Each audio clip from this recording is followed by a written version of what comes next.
Sino mauna? Kayo mauna. Ako muna din.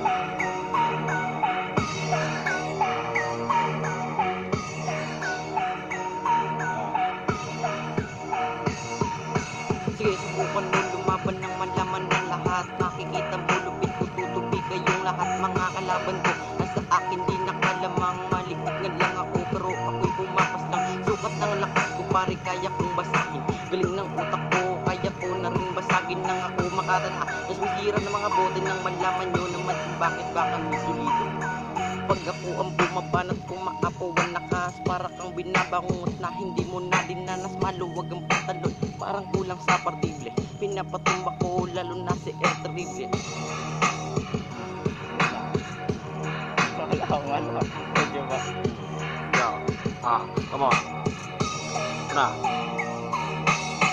Kung isa ka sa mga tapalasan na sa amin ay lumapastangan at may dalang masamang balak sa aming likuran, malamang nagkamali ka ng akbang sa napili mong daan. Huli na para magsisi sapagkat di ka nalalayo sa mga nagsisitakbo sa kawalan. Magabang ka man sa kasalukuyan, matagal na bukas ang pintuan ng huling ngantungan. At baka dumating ang araw na wala ka ng bukas na madadatnan dito sa mundong ito. Kung alam mo lang ang buhay ay heram lamang at ang kabayaran ay kasalanan. Malalaman ang katotohanan kapag siningil na ng kamatayan. Ha! Ito pa.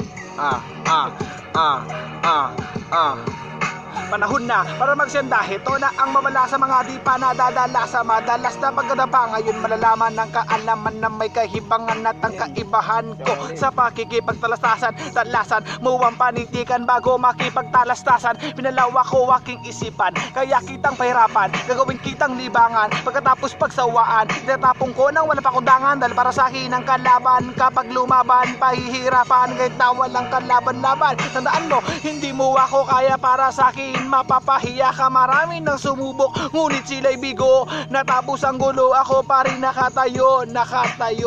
Pero na, para malaman mo ang tunay na halaga ng mundo, ang daming mahusay. Go.